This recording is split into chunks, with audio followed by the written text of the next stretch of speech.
7 de la mañana con 13 minutos, 7 de la mañana con 13 minutos. Sofía, tenemos el primer entrevistado del día. Se trata del comandante Raúl Hidalgo, es comandante de la Armada en servicio pasivo, con quien vamos a hablar de temas de seguridad, el toque de queda, perdón, el estado de excepción que acaba de decretar el gobierno y temas de seguridad en general que seguramente serán de su interés. Comandante, ¿cómo está? Buenos días.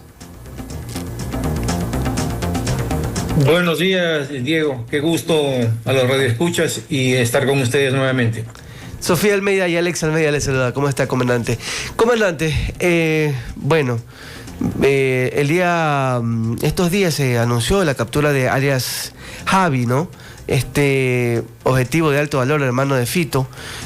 Asimismo, el gobierno ha decretado un estado de excepción en 10 provincias, entiendo. Hay una movilización permanente de las Fuerzas Armadas. ¿Qué se está haciendo en seguridad? ¿Qué falta hacer?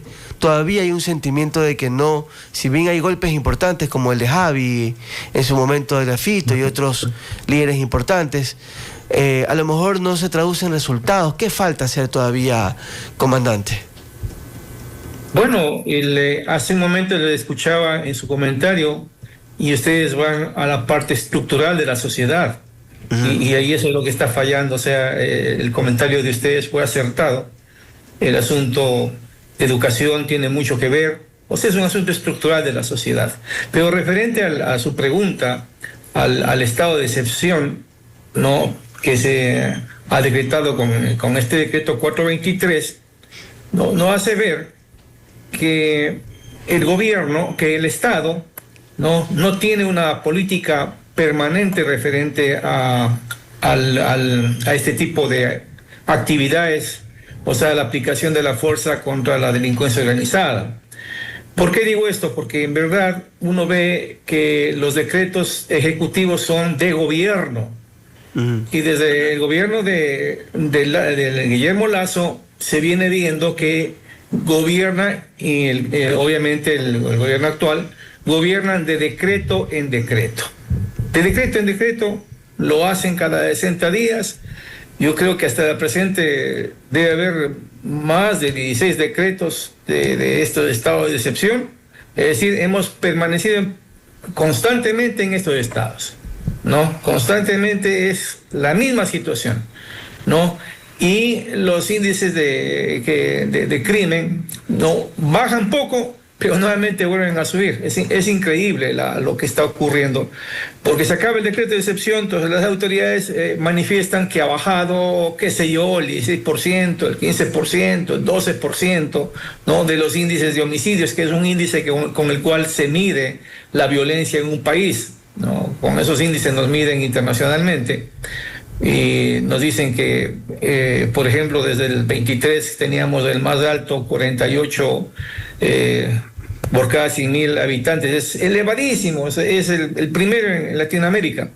Y eso un poco se redujo en un año, un 6%, pero nuevamente volvió a crecer, nuevamente volvió a reducir.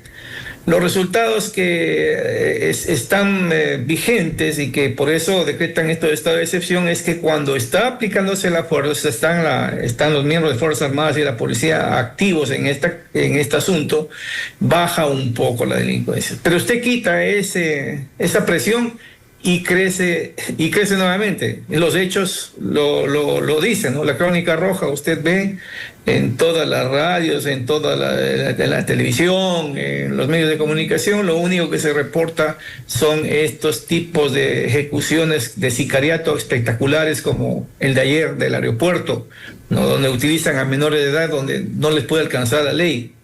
O el asesinato, el sicariato de la fiscal de Manta, ¿no?, y su hermana. Es decir, toca a los mismos elementos delincuenciales entre ellos, pero también toca a los agentes de la justicia ecuatoriana. Comandante, buenos días. Como los fiscales. Buenos días. Justamente eso, ¿qué se debe hacer? Porque usted dice, se saca el estado de excepción y se baja, y se sube la delincuencia de nuevo, en un porcentaje que tampoco es, digamos, la solución, ¿no? Que hayamos visto vivir con estados de excepción tampoco es la solución, porque el porcentaje tampoco es digamos, importante de que bajen los homicidios, la delincuencia, etcétera. Entonces, bajo ese sentido y ese escenario, ¿qué debemos hacer usted con esta experiencia que tiene en la trayectoria? ¿Qué se debe hacer para ir a esos cambios de fondo para la lucha contra la delincuencia? Claro, efectivamente, no. Aquí estamos claros de que el asunto, el uso de la fuerza no es lo que va a solucionar el problema. No es lo que soluciona el problema. El uso de Fuerzas Armadas no soluciona el problema del narcotráfico. El uso de la policía no soluciona el problema del narcotráfico. El asunto a nivel internacional viene en la ayuda de Italia, por ejemplo, para ayudar a la ley antimafia. No, claro, en Italia hay avances importantes, pero en Italia están las grandes mafias internacionales. Ellos tampoco han podido solucionar el tema ¿no? Que como vuelvo a repetir, es que viene de la sociedad, ¿no? Ustedes lo han topado y es algo lógico. Dice, bueno, es la educación de los niños, es cómo se educa, en qué habilidades se les da a los jóvenes, qué características se le da a los jóvenes para que pueda haber un empleo o que busquen un trabajo. Como la sociedad la actual no hay inversión que venga del extranjero para poner, qué sé yo, fábricas de harina de pescado, por decirle ya cosas muy pequeñas pero significativas, ¿no? Entonces hay una gran cantidad de la población, ¿no?, que está desocupada. Solo hay que darse una vuelta por los barrios marginales y usted se puede percatar que hay niños, jóvenes, que ni siquiera están en el periodo lectivo, ni siquiera van a la escuela porque se los ve en el día, en la tarde. En la noche no me consta, no lo he hecho, pero me da unas vueltas para mirar esta situación, y a uno le angustia ver jóvenes y niños en horas escolares estar ahí en esas áreas reunidos, ¿no?, y sin hacer nada. Comandante, usted decía que van cerca de más de 16 decretos en torno a lo que es seguridad. Se ha firmado un nuevo estado de excepción. ¿En qué consiste? ¿Qué tan efectivos son este tema de los estados de excepción? Entiendo que toques de queda ya no va a haber, pero estado de excepción el gobierno todavía es un mecanismo que lo va a seguir usando, pero ¿qué tan efectivos han sido? ¿Están dando resultados o qué otro mecanismo, más allá de qué otro mecanismo se puede ejecutar? Bueno, el asunto aquí tienen que analizar expertos más, me parece, en sociología, en ver qué es lo que está pasando con la misma comunidad, con nosotros mismos, ¿no? Inclusive nosotros tenemos que autoanalizarnos. Nos estamos acostumbrando a ver esto como normal, estamos normalizando el asunto del sicariato, el asesinato, el homicidio. Es un asunto tremendo, por todo lado. Usted levanta una información o recibe informaciones como periodistas y debe ser a cada momento, ¿no? Es decir, parte de nosotros mismos cómo contribuir para el cambio de aquello. Si nosotros estamos normalizando y las autoridades normalizan esta situación y comenzamos a decir que sí, que solamente hay el 48% de asesinatos, que ha bajado el 16%, entonces comenzamos a manejar números, ¿no? Pero esto es un número de tipo militar, policial, o sea, el número de las operaciones, número de los detenidos, ¿no? Que ni siquiera hay un asunto donde uno puede consultar una fuente buena. Ustedes cojan el decreto ejecutivo y tiene 50 hojas, solamente tiene 50 hojas de las 74, ¿no?, de todas las noticias, crímenes que lo llaman ellos, noticias recogidas de los medios de comunicación. Así estamos de mal en el asunto. O sea, ni siquiera yo puedo hablar de una estadística que he encontrado de una fuente real, ¿no?, de las autoridades. Es decir, no hay transparencia en esa información, o sencillamente no están recogiendo los hechos delictivos diariamente, porque de pronto les perjudica en el asunto de que se dice que están haciendo bien y realmente otra es la realidad. Nosotros sabemos, por cuestiones de amigos y todo el asunto, lo que sucede acá, en Guayaquil al menos, ¿no? Los secuestran, vacunan, extorsionan, ¿no? Y no, esas denuncias nunca aparecen, ¿no? Nunca aparecen por obvias razones, la gente está amenazada, hay otras razones, ¿no? Entonces tienen que reunirse algunos especialistas no en el sentido de la seguridad. Estamos solamente hablando de la seguridad, pero no hablamos con un sociólogo, con alguien con psicólogos de masas, es alguien que nos explique qué es lo que está ocurriendo con nosotros, no alguien que nos haga ver de otra manera. Uno se da cuenta de lo que está ocurriendo y dice, realmente es espantoso. Mire, hay un asunto en los barrios populares. Yo no sé si esa cuestión está bien o está mal, no voy a calificar aquello, pero el momento que a usted le allanan su domicilio en estos barrios marginales, buscando, con poca inteligencia me refiero a los datos de los delincuentes, de los jefes de las bandas, ¿no? Entonces buscan en todo el barrio y se meten a las casas y todo. En las casas hay familias, ¿no? En las casas hay niños, hay niñas que ven que entran los uniformados en búsqueda, solamente en búsqueda, pero mirando todo,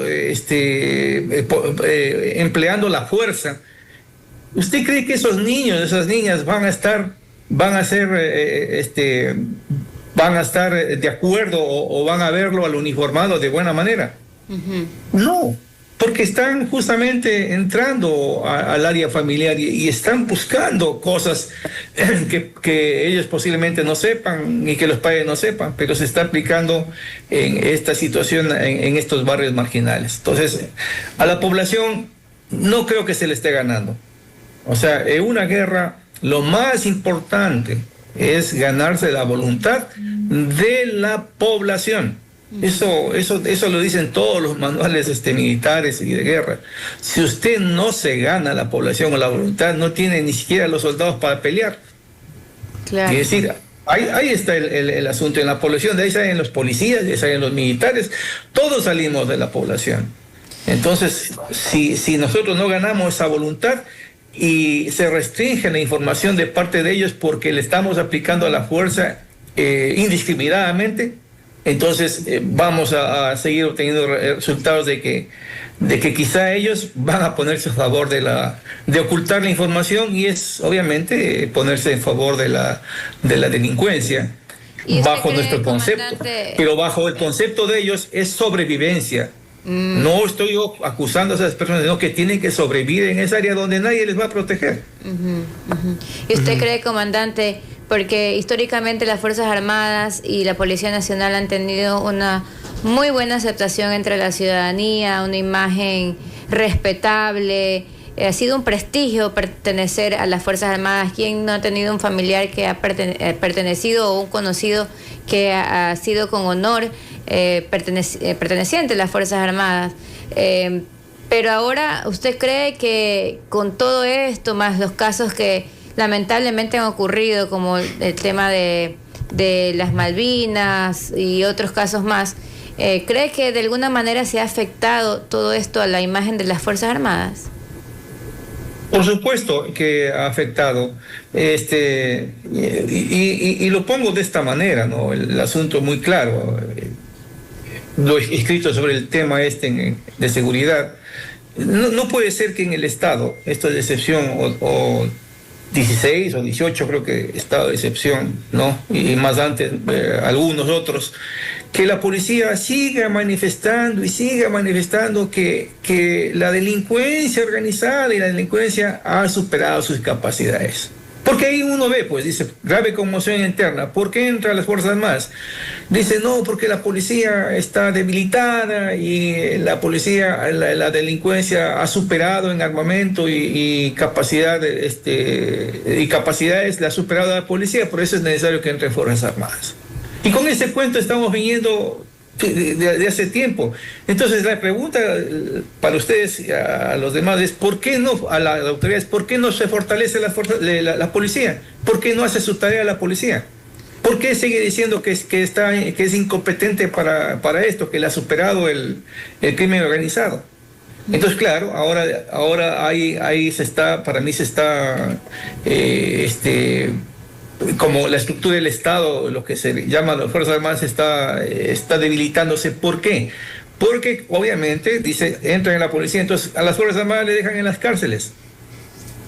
Porque tampoco le han fortalecido el servicio de control de cárceles. Y ahí está, dice, no, ya vamos a fortalecer, pero le tienen a las Fuerzas Armadas ahí controlando, o sea, como carcelarios. Entonces las tareas antidelincuenciales las están dejando, dice, que vayan a las calles, que vayan las Fuerzas Armadas. Vaya acá, entonces haciendo la tarea de policía. Pero si usted ve en la policía, ¿no?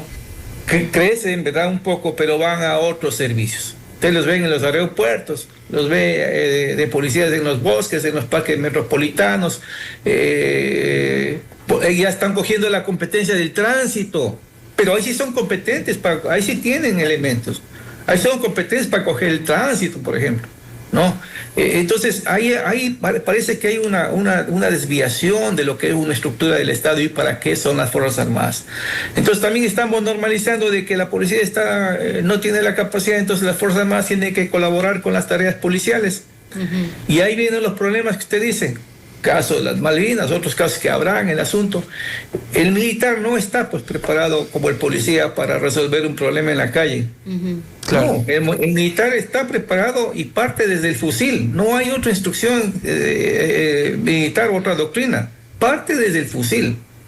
No parte del empleo de qué sé yo, que el verbalización que llaman los policías. No, porque está entrenado para utilizar armas. No, desde el fusil, para estar en buques de guerra, en submarinos, en batallones operativos, en la frontera, pero no pues en la ciudad. Claro. 7 de la mañana con 30 minutos. Comandante Raúl Hidalgo, muchas gracias por su intervención. Un gusto siempre tenerlo aquí, conversando estos temas interesantes, que son importantes también discutirlos. Muchas gracias, sí, comandante. Sí, muchas gracias. Bien.